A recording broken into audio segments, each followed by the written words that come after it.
23 hours, here I am. 7 by 11, barely room to stand. I try to think of you every day, try to see your face in a room full of gray. Time is starting to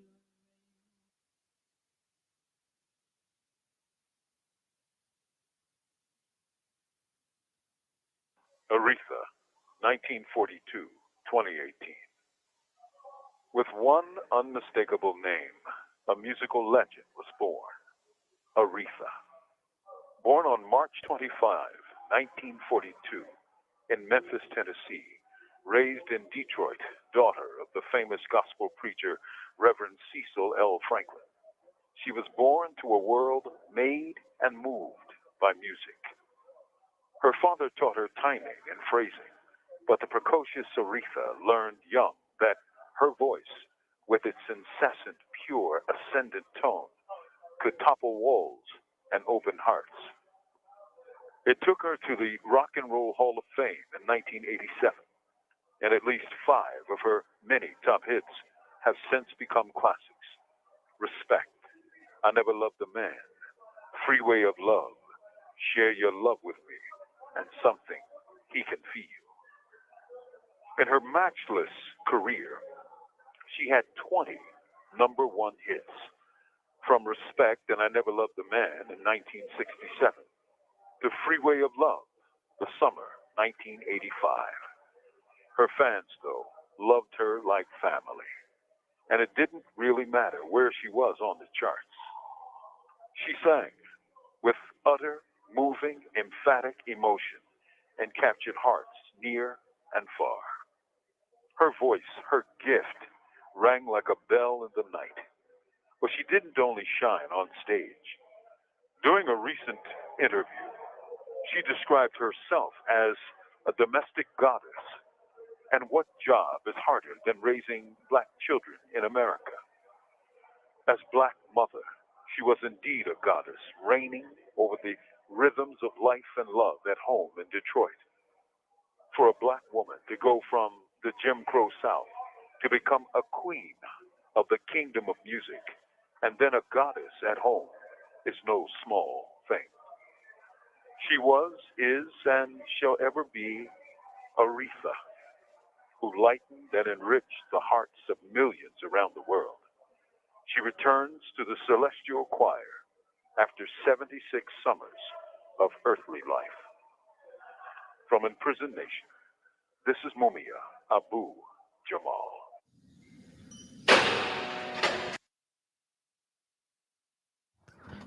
Welcome back to the Piper Carter podcast. You are listening to Piper Carter here in studio.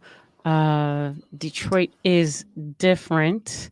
That was our beloved Mumia Abu-Jamal.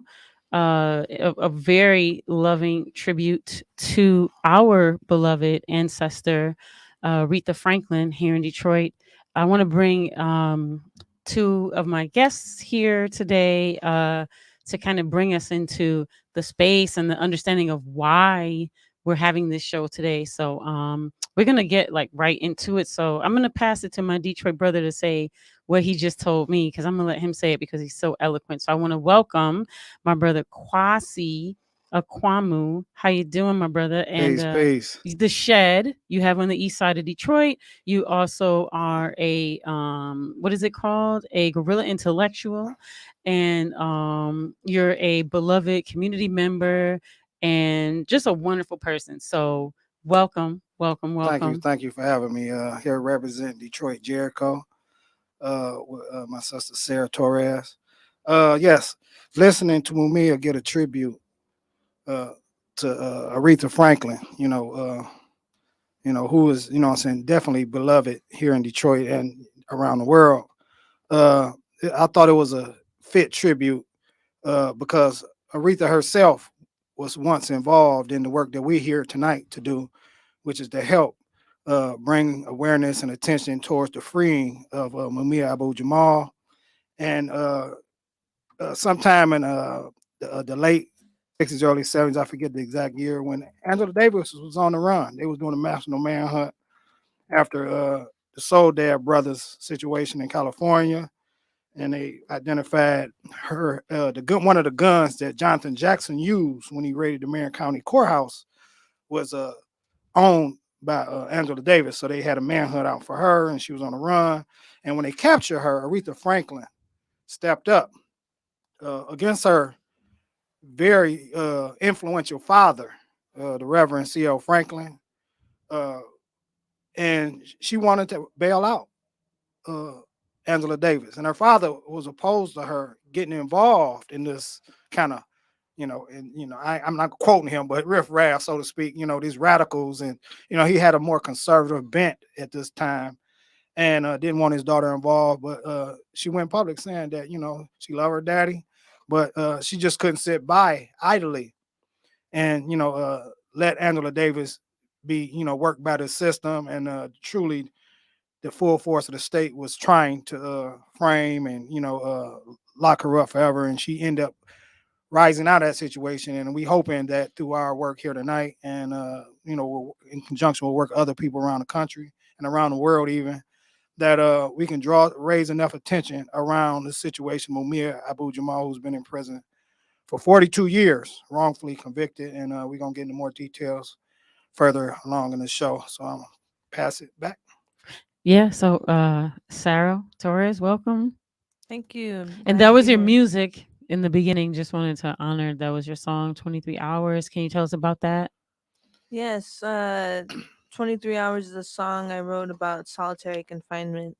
And Mumia spent, I don't know how, it was from 82 to 2011 or so on death row, which is solitary. Uh, yeah, so I didn't write the song specifically about Mumia's experience, but another time I could go more into my songwriting. Yeah.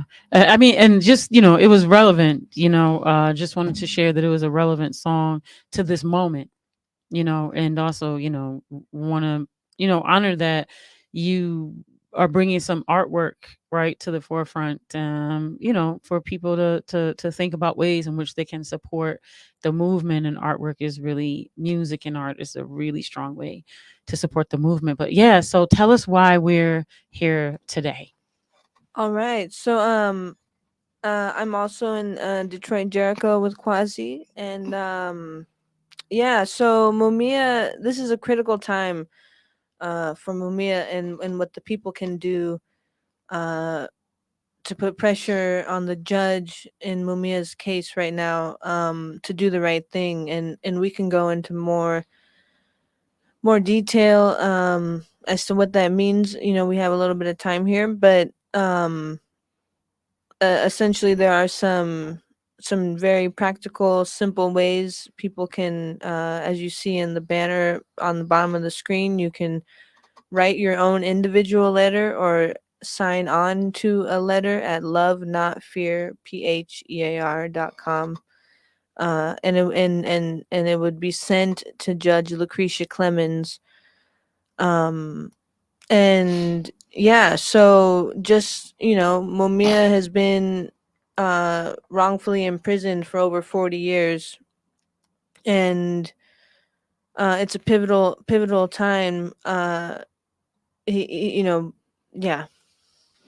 Yeah. And so, Quasi, you talked a bit about, you know, you didn't really talk that much today, but before, when you came for Black August, we spoke about some of the different, political prisoners, and you spoke a lot about this particular case. And I wanted to kind of revisit that conversation a little bit, and some of the aspects that you want us to focus on in this moment. Sure. Mumia has name been out in the public sphere for the entire 42 years he has been in prison. As Sarah just noted, he has spent the bulk of his 42 years on death row, He was literally, the judge signed the death warrant, so he actually had a date twice that were abruptly overturned due to the actions of the people, of the masses within the United States and worldwide. There's been a lot of pressure, and most of this pressure derives from the fact that this is a wrongful conviction by any measure.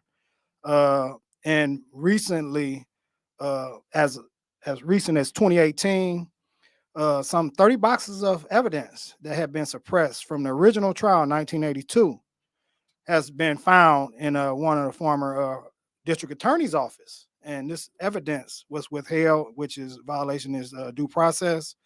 However, some of the same evidence is exculpatory in the sense that, uh, and when we talking about information that can vindicate and show that he was literally framed by the state, and that every agency of the state and the judicial system was weighing against Mumia Abu-Jamal. I mean, going back to when he was 15 years old as a Black Panther, Minister of Information in the Philadelphia Black Panther Party.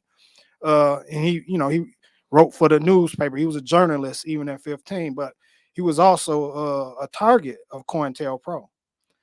And long after Philadelphia Black Panther Party had disbanded, Mumia began, he maintained his journalism and voice for the people, and was considered a constant thorn in the side of this very settler hegemonist. I say that as opposed to white supremacists, because they're neither white nor supreme, but they are definitely settlers, and they're definitely a hegemonic or dominating force on society and the world.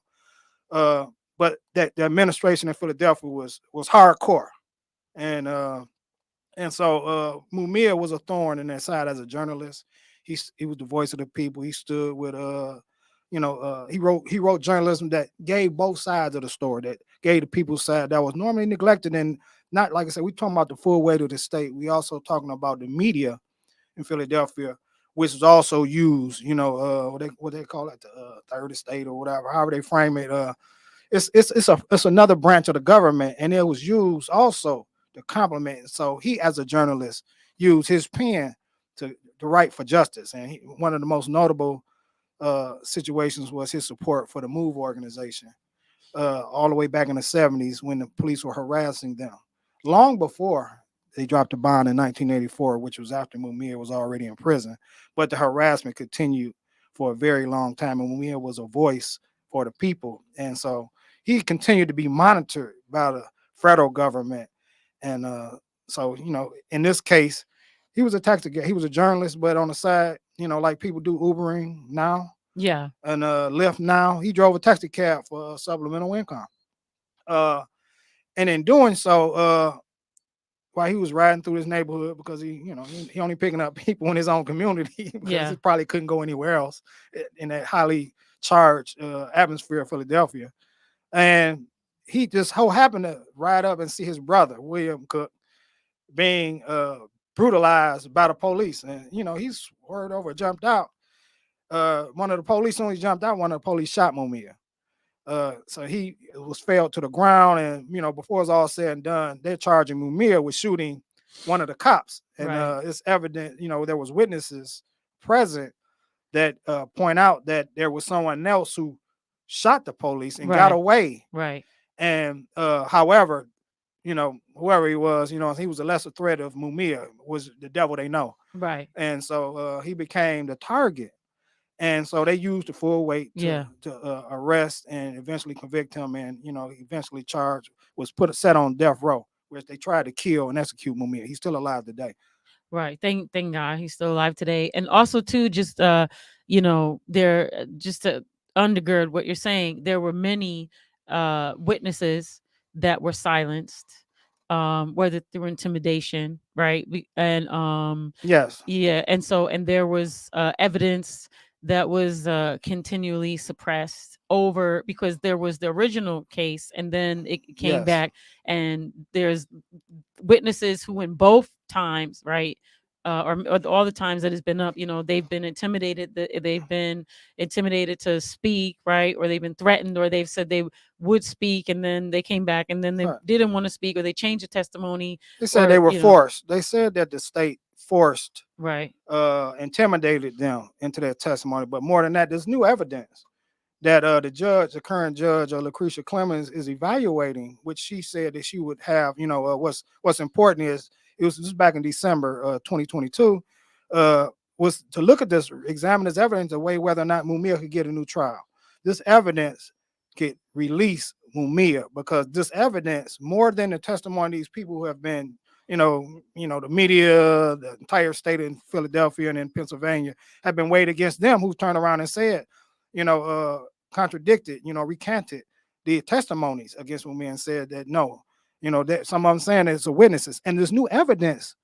If there are documents where, for instance, one of the lead witness was writing and asking for money. Like, what about that money y'all promised me? Right. And so this is evidence that has never been seen. Right. But it was in this DA's office in these files, and this judge is supposed to be evaluating. And she said she would give her 60 to 90 days to evaluate it. We in the end of March, and this was mid early December. Right. So Yeah, March 16th was the 90-day mark. So any day now she could make her announcement. yes, and it's important that we get on top of this. 42 years is a very extremely long time for someone to be wrongly convicted, and Mumia is a great human being by any measure. That's despite the backlash from the Fraternal Order of Police, the police unions in Philadelphia, who've always try to criminalize those of us who use our voice or our pen or other forms of peaceful protest to challenge the injustices of the system. And Mumia, epitomized that, but he also epitomized what it looks like to have the full weight of every agency in this criminal injustice system to be weighed against you. Right. And so I think so something that we were saying earlier, it's so glaringly just obvious, right, that the miscarriage of justice, right? Yeah. And it's not like it's just what do you want to call it, that you can argue against it. Do you know what I mean? There's so much, it's like overwhelming amounts of information, overwhelming amounts of evidence, overwhelming amounts of documented corruption, right? That in the court, whether from the police, like the suppression, and it's just above board, right? Like even in the original case, right, all of the ways in which the system or the judge was very biased, right, like towards the police, and very biased against, right, Mumia. I mean, all of this is documented, Yes. over time, over this entire time, it's been documented. And at the same time, it's continued to be unjust, right? It's continued to be I'd say a shining example of why we say the justice system doesn't work, and why we say we don't believe in this system. Right. And it's a perfect example. When we're talking about defunding police, we're talking about dismantling this the whole system of the courts and the law enforcement and all of that. This is a perfect example of how this doesn't work, right? And with all of these examples, right, there still is no, I want to say, like, no steps towards justice on the so-called justice system side. Right. So I want to Kwasi, you have talked about being trapped in that system, and can you share, like, with people about some, what I mean, like just because I think that with this there's so much evidence, but I think getting some of these points across is like really important. All right, I can use a couple instances that's not happened to me, but to two people. One person, a brother, that I wrote about both these in a book I wrote some years ago. Brother Lucino Hamilton, who was recently acquitted after 26 years of wrongful conviction here in Detroit, which they used jailhouse snitches to convict him, which they fed information and used that information to say that he confessed to them, and then they turned around and testified to get lesser charges for themselves. And this guy who had done it had testified in, over a dozen different murder cases. And allegedly all these people confessing how they did it and where they did. The police fed this information and he just reiterated it in the courtroom and led to these convictions. And he was, it took 26 years for Brother Lucino to be vindicated, to be exonerated, to be found innocent of this offense, of the offense that they charged him with. Another case is our brother Yusef Shakur, whose father Ajamu Barudi has been in prison for over years, again on the testimony of someone who was turned around and said that they did lie. They did recant their testimony, but they're no longer in prison. Another prisoner was caught smuggling drugs on a visit. So him and his girlfriend, and he was nearing going home, and he was trying to smuggle some weed into Jackson prison, and he got caught. So they were going to charge him and his girlfriend for this. But it just so happened there was a recent situation in the Jackson prison where this Aryan Nation group was, it was a big conflict between our people and their people, and settlers and New Africans. And one of the Aryans was found dead, and they didn't know who did it. And this, they didn't have no evidence or anything how he got stabbed or how they killed him or whatever. So somehow this guy who got called on his visit months down the line said, okay, I know who did it. He just happened to owe Ajamu Barudi some money, just a little small prison debt. He can get out this money, but also get out of this, more importantly, get out of this offense, because he was preparing to go home in the first place. And so now, and he risking his girl being charged to go to prison. So, he eventually found someone to pin this offense on, and it just so happened to be Brother Yusef's father, who is still in prison today, who they gave life for that charge. For I believe it was, I think it was 40 years on top. He was in prison. He would have long been home. He was in prison on an armed robbery case from the 80s. He would have been home long before now. He'd been home in sometime in the 90s. But now he's dealing with this murder case that was pinned on him by the jailhouse snitch. And so the system tends to, decide when and where, they want to put pressure. One of the things about Yusef's father, he was part of an organization that was formed in the prison. Very politicized organization, Millennium Islamic Pilots of the Rising Sun. They was very anti-authoritarian. They didn't take no mess from the guards, and the organization as a whole was considered a threat. So making an example out of Ajamu Barudi was also a win in that regard. Right. That we can frame up anybody whenever we want, whether or not they have anything to do with it, because this organization has no say. So those are two examples of wrongful convictions. We're talking about fraternal order of police, right? No, I'm talking about inside the prisons. Okay, no, inside. No, I'm just speaking. Oh, you're talking about if you wanted examples of the fraternal order of the police. Yeah. Most of all right, let me tell you a story. When I went the first time I went to Philadelphia, one of the things that people do when they go to Philadelphia and they've never been is look for a Philly steak restaurant. I wanted a Philly steak restaurant. And I'm talking to people walking around. I'm not in the right community, clearly, but I end up being pointed to a place where it's two Philly steak places. It's like cross street from me. Both of them got long lines, literally, weaving into the street. I mean, cars they just pause or take their time or go another route. This how long, and we stood at one of these lines, got all the way to the window, and they had this huge wooden sign with, basically for suggesting and advocating for the death of Mumia Abu-Jamal for the murder of Daniel Faulkner, the officer that was killed. And all the evidence, of course, shows that Mumia, Mumia had a gun, licensed registered gun. Right.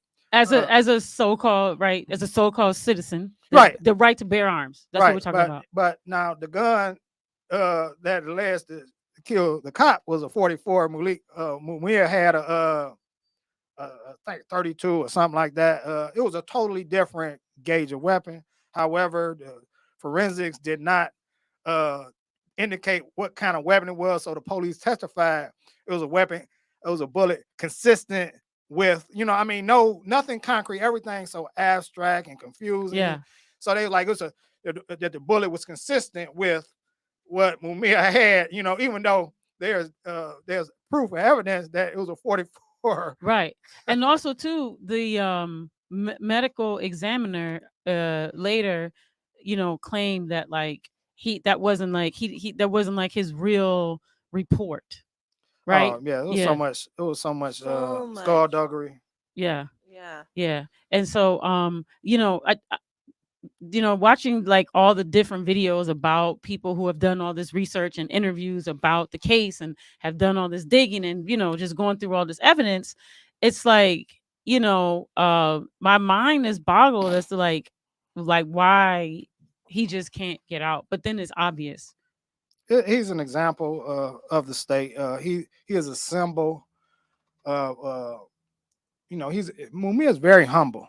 And Yes. he's a very humble, soft-spoken brother, powerful in his word, in his ability to assemble word to communicate meaning to life and reality.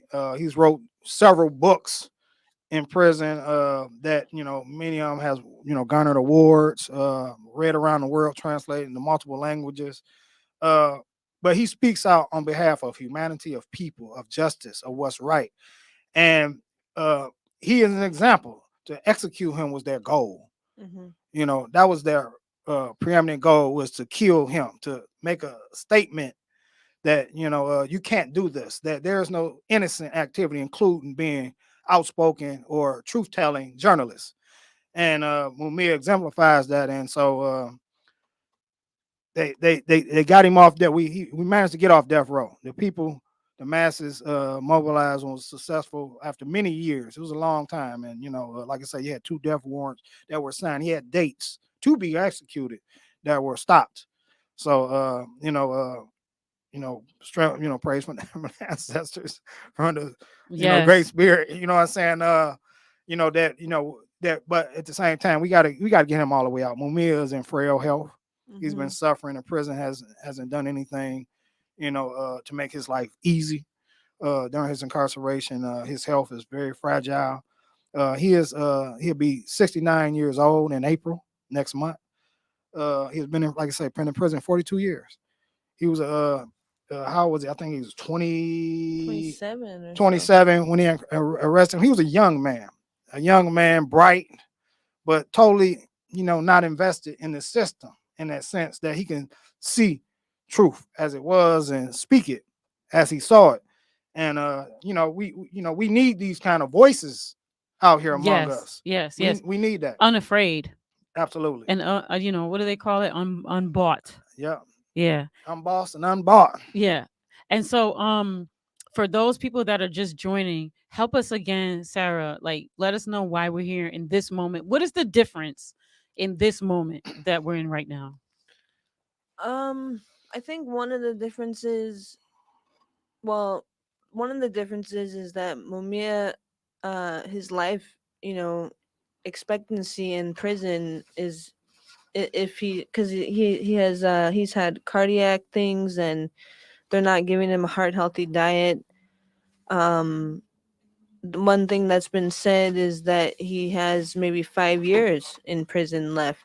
Um, so that's different because after decades of being in prison, being poisoned by the terrible food and the conditions, um, because of all the corruption and the injustice system that exists, it's the people's pressure and power and moving together, to free Mumia, which got him off death row, as Kwasi said. And but that we need to do everything we can to get Mumia free out of prison. Um, like you were saying, Kwasi, like they they may not have known when whoever shot Daniel Faulkner, the cop in Philadelphia, they may not have known Mumia was there, but once they knew it was Mumia, they're like, "Oh, we got you," and you're gonna go down for the killing of a cop. And most political prisoners are, who have spent decades or years in prison, um are is because of framing or accusing of killing cops. It's one of the main reasons. It's like the state says you're a cop, you can kill with impunity. But if someone does that to you, then they feel like, they got to make an example. So yeah. But what people can do,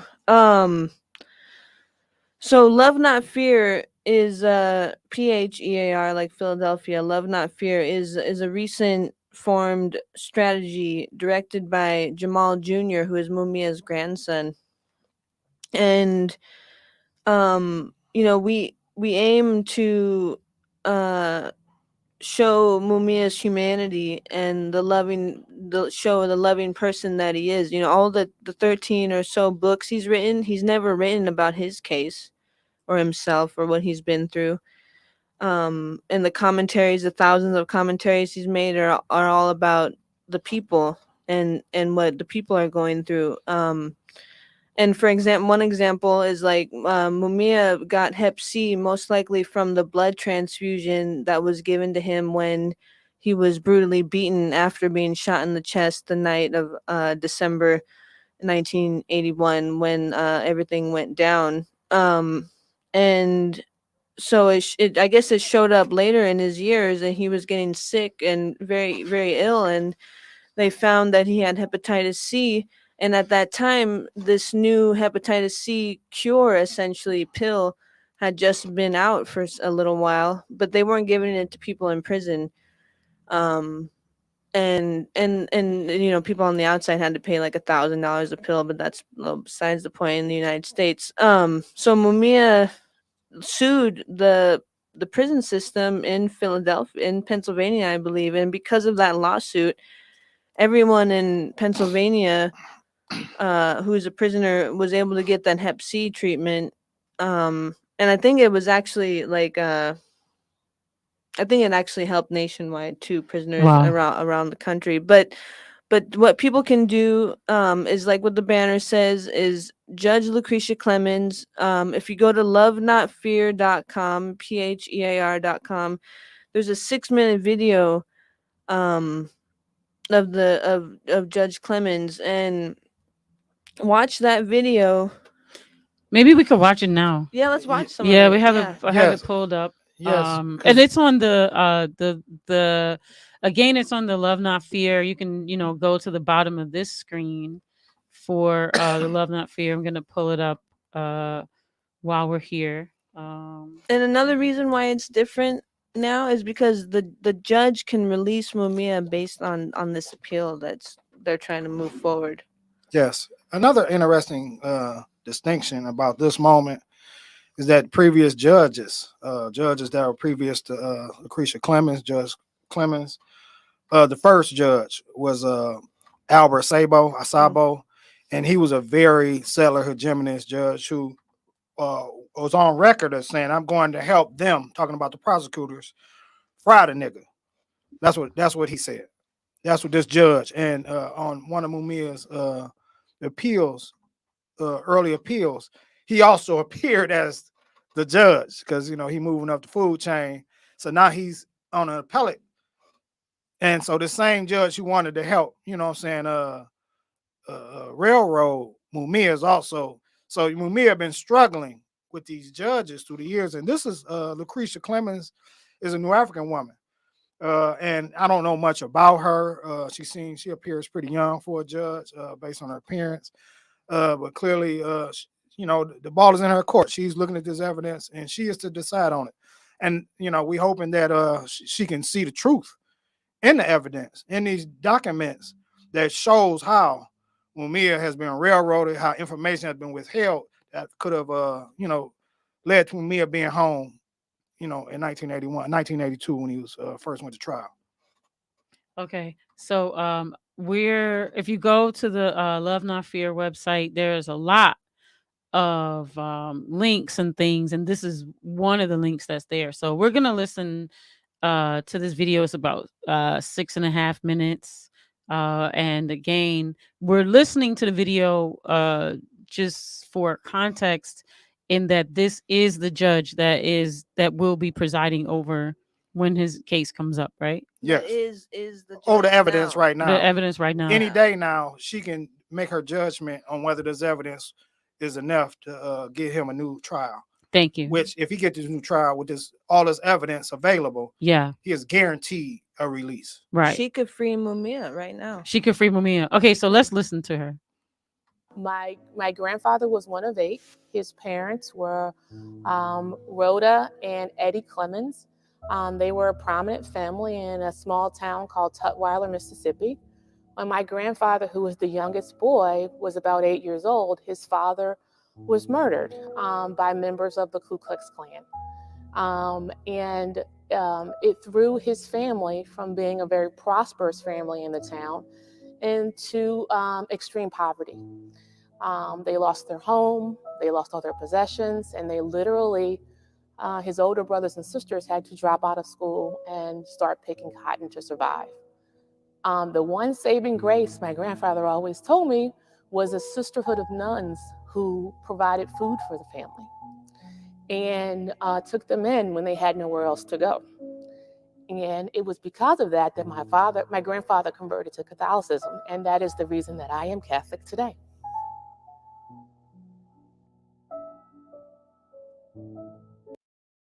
Okay, so just like really quick, I'm gonna continue to play it, but just wanna honor that in this moment they've set up this video. If we're doing our media literacy, right? So they've set up this video so that we can relate, right? She's quote unquote like, one of us, if that makes sense. And so I guess the way this is lined up is that that she will have something, some sort of understanding of, right, the systemic injustice that's going on, right? Yeah. So just wanted to, did you have anything to share? No, I'm relatively new to her, so I don't really know her background for real. I mean, I'm learning with everyone else, even on this her little self biography. I'm learning myself, but hopefully, she is conveying something that suggests that she is open to doing what is just, and that is what we ask for. That's what we want. What's just? We ask for nothing extra. Just let this brother go. Let this brother who's been suffering. His wife died in December after this judge took this information under review. So his wife of many years died, which has to be heartbreaking for Mumia and the rest of his family. Right after, and in other words, she may not see him be released, and she's not going to see him released because she's no longer with us. And yes, the just thing, and we just hoping that she's on that level. So I'm gonna continue playing it, but just wanted to put some media literacy in there. While he was certainly grieved by the loss of his father, he was always very touched by those sisters who cared for him and his siblings and his mother. And of the 8 siblings, he was the only one who converted. And my grandfather, until he passed away in 2001, was a devout Catholic. I was born and raised in St. Louis, Missouri, which is a very Catholic city. And so for me, I grew up in the parish where my father was baptized, where my grandparents were married. And to me, being Catholic and being Black wasn't unusual. It wasn't until I got left St. Louis and came to the East Coast that I realized that there weren't as many Black Catholics in other places as there were in St. Louis. And so to me, I've always been a member of, I grew up in a parish that was a gospel parish that had African-American traditions alive and well. Okay, so another media literacy point real quick. So Catholic, that's significant because supposedly Catholic oppose, right? Death penalty and a lot of, there's a lot of points in our legal system that Catholics stand firm in opposing, right? So just, people make decisions, right? But just looking at the video, It seems as though this is kind of an important piece to kind of lift up. uh, Philadelphia I think Philadelphia has a strong Catholic presence. Uh, One of the things we have to understand about Mumia, as in many other political prisoners, such as our brother Mutulu Shakur, who was recently released, is that these police organizations uh, devote a lot of time and energy lobbying. These judges are supposed to make independent decisions, but and even as we lobby and write letters and petition the judge to see our, because these other forces are very influential, they're very powerful, they have money behind them, corporate dollars, and again, like I say, the incarceration for the rest of his life, the death execution of, or however the state tries to frame their victory, because these systems, they Mumia is an example that they would like to make, and these forces all campaign and lobby hard, and that means that we have to lobby hard as well. And Catholic faith might also put her in alignment with this other community who's tried to criminalize, not just Mumia, but we all get crowned. The people who protesting some of these recent police murders were criminalized for just protesting, for expressing outrage, not destroying anything. Not we're not talking about Yeah, that. they got labeled domestic terrorists. Yes, yes. Oh yeah. Oh wow. And it gets, so we're in a period of, America has been a fascist state for our people since we've been here, to Right. indigenous people, to all non-Anglo settlers. People has been, very fascistic, meaning very extremely oppressive, lacking justice and right. And so it's been our experience, but it's increasing its pressure upon us. And we're not often paying attention because there's so many of us that are doing well under the system, and that is by design. They knew that they cannot continue to oppress all of us, so they need someone to sing the praises and help glorify the system. And so many people do, and then we all aspire to be like some of these people. Right. And that right there get us, we kind of align with, we want to be like Mike, so to Yeah. speak. And and so we can't see the whole picture, or we don't see it as affecting us personally. But every day we see these instances of police brutality, the brutality that Mumia was intervening on, that led him to where we're at Right. today. Right. And so and where so many people, we keep hearing the names, what I'm saying, these, every day is someone new. So Irvo Atiano, the brother Nichols out of Memphis, Mm-hmm. Tyree Nichols. Mm-hmm. I mean, we can just keep naming on and on and on and on nonstop. I mean, Yeah. because this is part of our history. We go back to, like I say, we got black and white pictures from the 20s. You know what I'm Right. saying? Black and white pictures or sketches, caricatures from the late 1800s from newspapers against Klan violence. Right. White citizens councils, and this extrajudicial violence inflicted on our people. And because it hasn't touched us personally on an individual level, and a lot of us, I mean, we 40 million deep, Right. New African people. So I mean, they can't touch everybody at the same time. But we live long enough. The bottom line is we having encounters with this system, and at that time is when we wake up. And the bottom line is we shouldn't wake up or wait on something to happen before we wake up, because the evidence is all around us, and we do have to remove our blinders and try to see, because we all know someone that are victims of Right. this criminal injustice system. This system, I mean, just thinking about here in Michigan, I mean, families. What I'm saying, everybody knows somebody, a nephew, a neighbor, a son, a husband, a father, an uncle. Yeah. Someone knows someone, and so we can't act as if that we're far removed from these things occurring in our lives, and because we all would want someone to stand up in our behalf if we know that we haven't committed a crime. Right. And I'm gonna can play a little more. As a young girl, I was in the dance ministry. I was a reader. I was an altar girl. the Catholic faith has always just been central to my life. And so to me, being Black and Catholic is just authentically who I am.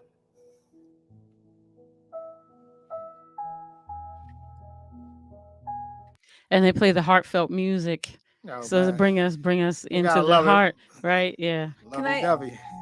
can I So I give hope I bring the perspective first as a Yeah, can I go just ahead. give some context a little bit to this video? Why Love Not Fear posted it on their website.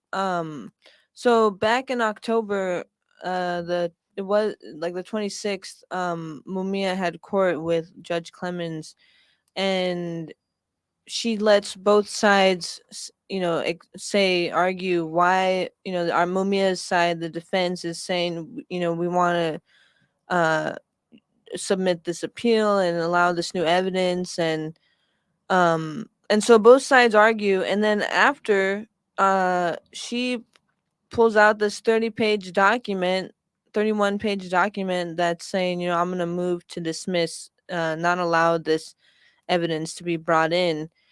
So the document was written before the court date, and she gave another court date for December to come back and I guess try to convince her some more. So after that court date in October, where she writes she had written already the 31-page document, Love Not Fear found this video of Lucretia Clemons, Mumia's judge, trying to, maybe it's like a submission for the Truth and Reconciliation Commission for the Archdiocese in Philadelphia. And what's going to happen for a little bit further is you really watch this and you're like, whoa, she's about, justice, and if something's wrong, you gotta do what you can to make it right. So yeah, and but then the contrast between her not doing what's right for Mumia, she's at that point in October, she wrote this long document saying, I'm going to move to dismiss this, and Mumia doesn't get this chance. But now, yeah, so that's where we've been.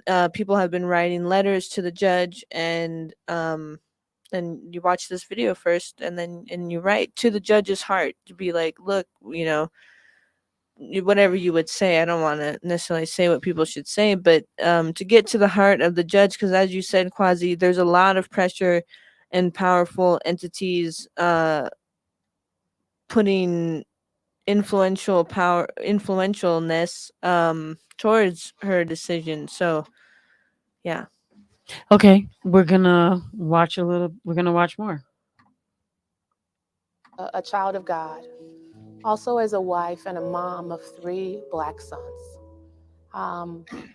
One of the most difficult things in the past year, and also in previous years, is explaining to your sons, who you've taught to be fair and treat everyone equally, who've learned from me the Beatitudes, which have always drawn me to the Bible, and for them to realize that the world in many places does not see them as who they are, but simply as what their shell is. And so it is very difficult as a mom to see your children realize that reality. And so part of what I believe I can bring to the commission is that perspective. As a mom who worries about her sons and her husband and her cousins and her brother, but also as a public servant who every day tries to do the best that they can to protect the citizens of this city and of the Commonwealth. Christ commands us to love each other as he loves us. They will have to put the white Jesus, and she's talking about being Black and Catholic. Hey, she learned it from them. So Right, so oh man, okay, we'll continue. she get too radical now. I didn't know that Black Jesus was radical, but okay. And yes, I believe that it is never too late to do the right thing. And it is important that people understand that we are called to do and see people for the beautiful beings that God created. And while people may make mistakes, we all have faults, we are all perfect in our humanity. And it is that humanity that, in the words of John Lewis, and I'm going to paraphrase here, calls us to get into good trouble, necessary trouble. Okay, John Lewis is the what is that called? The dog whistle for liberals. No, Uh, rest his soul. God I rest his just know he soul. has a long history. Starting with his involvement in civil rights.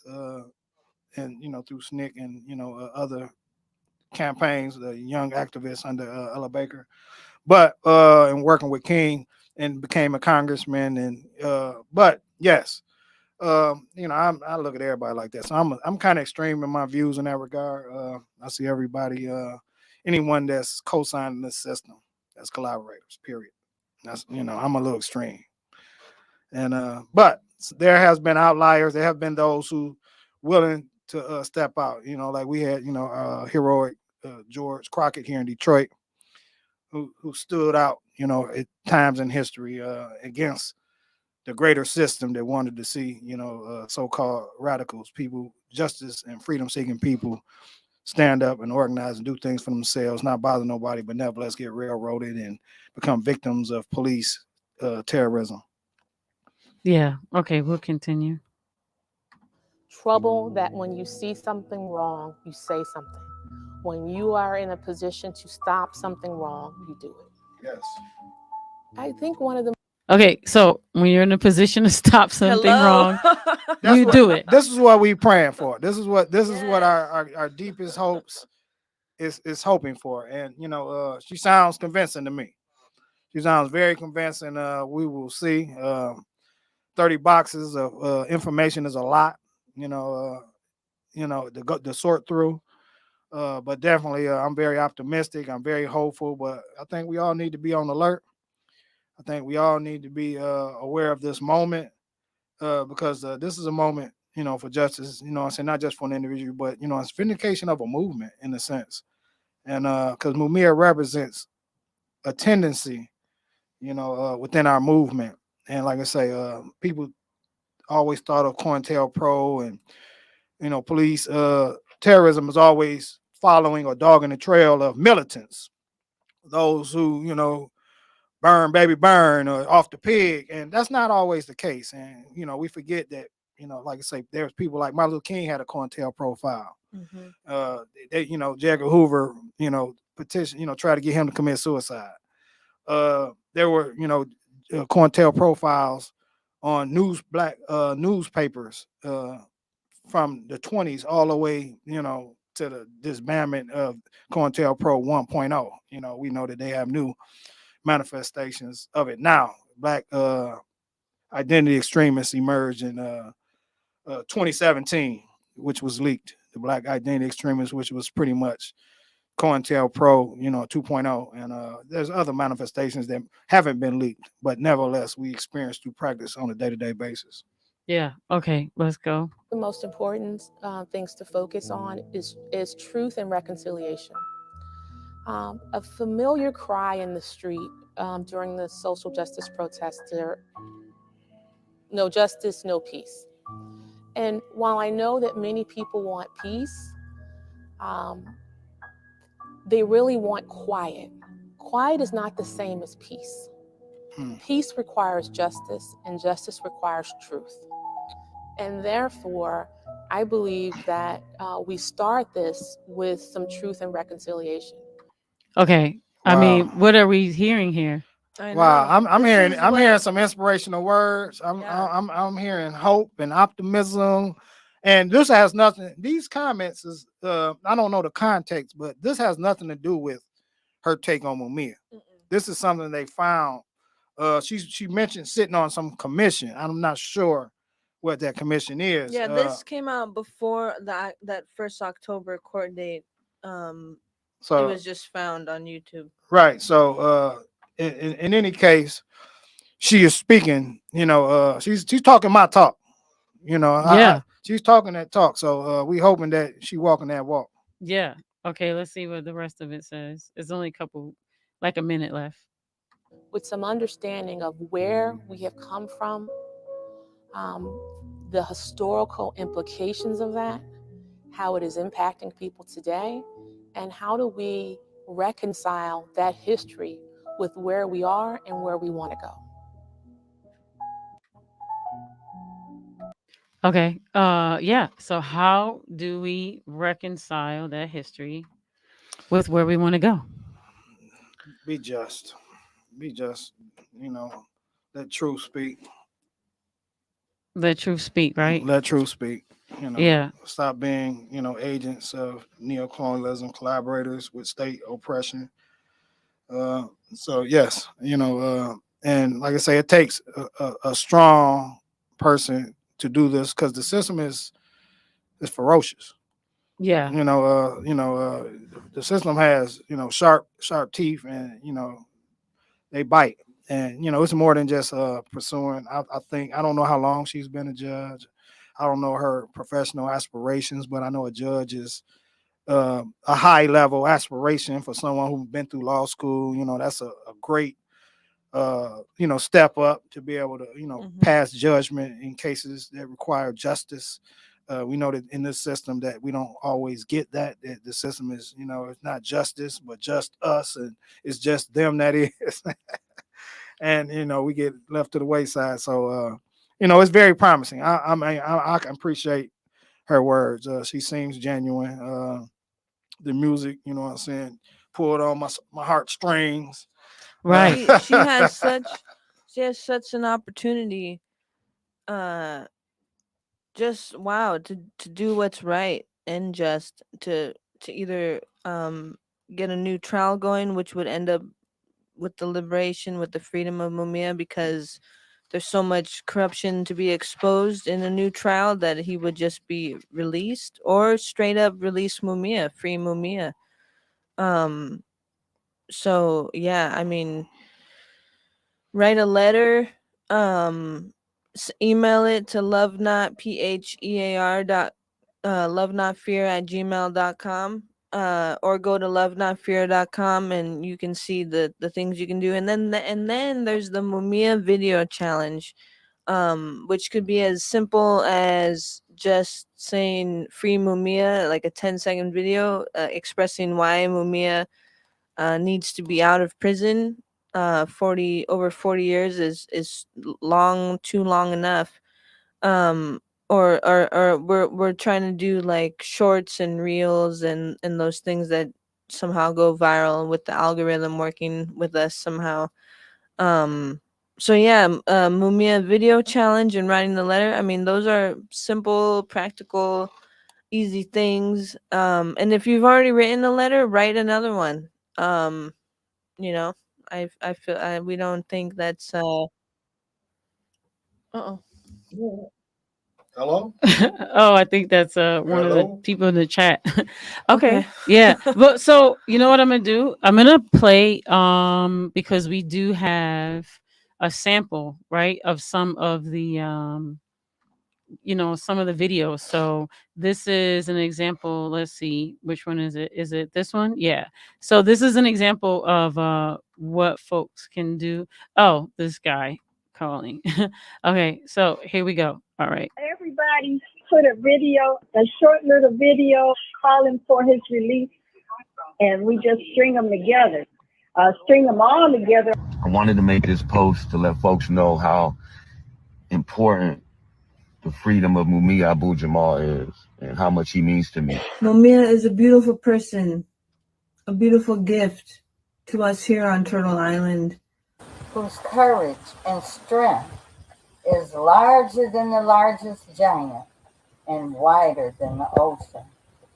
You, Mumia, has been a rock in the struggle for people's liberation worldwide as he expresses his love for the people. Mumia Abu-Jamal, you answered the call. You spoke and wrote for us all so we could breathe. What Mumia Abu-Jamal means to me is consciousness. is freedom. Mumia, we love you. Thank you for always being a voice of truth, power, and justice. Thank you. Thank you for your contributions to the revolutionary struggle. Mumia Abu-Jamal came to see about Chairman Fred, the fiscal of Mark Clark, in his history. Mumia Abu-Jamal has continuously came to see about the people. We got to go see about Mumia Abu-Jamal. In fact, we got to keep that clarion call, free Mumia Abu-Jamal. Free Mumia Abu-Jamal. I'm pushing up in the beautiful. Yeah. Beautiful. So, okay, so that's just one of the things that folks can do, right? Is make a video. Yes. And then they send it also to the Love Not Fear. Yeah, Or tag okay, yeah. at Love Not Fear, PHEAR, and hashtag free Mumia video challenge. But I think the main one, one of the main ones is the at symbol and Love Not Fear, so that they can see them as well, and string them all together. Yeah, and then just so folks know, if you go inside of this video on YouTube, there are some links there, some actions, the series of actions that are being asked from the Love Not Fear, but there's the biggest thing is to write this judge. And so there is a form letter that's on the site. You could just, use that letter, add your name to that letter. You could write your own letter. The quickest thing to do is use that letter. Tell us why the letter, works. Especially if letters are coming from all over Turtle Island, the so-called United States, and flooding the judge's office, just showing the support across the regions, from Mumia, from different people. And yes, you can just sign your name, add your name to the draft letter. But please, if you can take a moment, it doesn't have to be long. It could be a paragraph or a few sentences, in the least, but write something from yourself, because the way the letters are folded, I think at this point they can probably tell when it's one of the stock letters, for lack of a better way of saying it. So when there's unique letters, I think we're hoping and sending the vibes, we're feeling the vibes that the judge is actually reading the letters that are being delivered. So I think it's very impactful to have those unique letters. But if you don't feel up to writing your own letter, just add your name, and yeah, that'll be good. Yeah, and then there's also if you go inside of the description, there's still the possibility to donate, right, to support his legal fees and other fees. Legal team, yes. Yeah. And did you want to talk about any other of the ways that you've sent for people to support what's going on? Yes, it's other contact information if people would like it. Also, the freemumia.com website, which is, the New York Free Mumia Committee, which is, they have phone numbers. Also, to the International Action Center has been very vital in the Mumia campaign.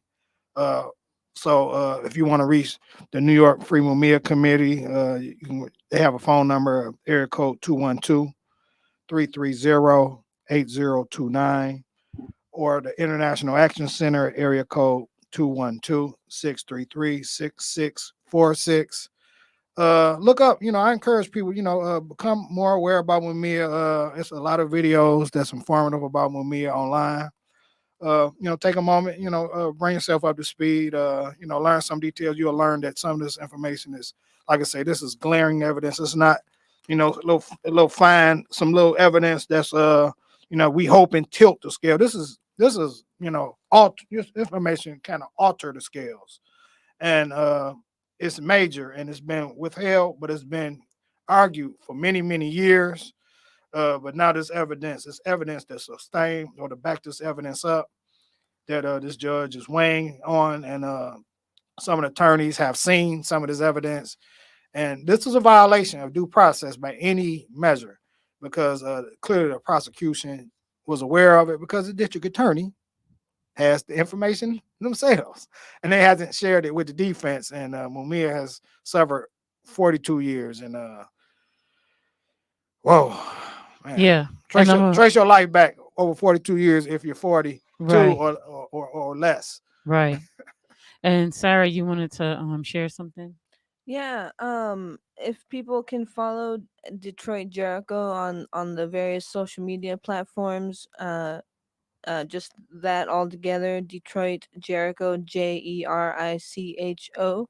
And if the judge doesn't decide and do the right thing, the next day there is a call out from Love Not Fear. There's a call out to for people to gather at their federal courthouse, and in rage, or just being, hopefully we don't have to do this, but just to gather at the federal courthouse the next day, to protest and spread awareness to Mumia's situation. So if you follow Detroit Jericho on Facebook or Instagram or Twitter, and the right thing isn't decided or acted upon by the judge, then you can be notified, or just be notified on Mumia and other things. Yeah. And so want to thank both of you for coming here, for first of all for doing this work and sustaining this work over time, and continuing to push and push and push for our beloved Mumia, and also the many political prisoners that are still behind the wall, and also want to send our beloved Mumia our love. Like you say, we want to send our positive vibrations. We want to push open those doors so he can come out, so he can be with his family, and hold his grandchildren, and his just breathe some fresh air, and and be cared for. And so we see this, we're pushing this is what we're pushing for, and we want this for all our political prisoners, and we want everyone that's behind the wall. We want home with the families, right? Yes indeed. Yeah. And so Detroit Jericho, Sarah Torres, and our beloved Kwasi Akwamu, thank y'all for being here again. This has been Piper Carter Podcast. Please check all the links in the description. We're here at the Detroit is Different podcast studio.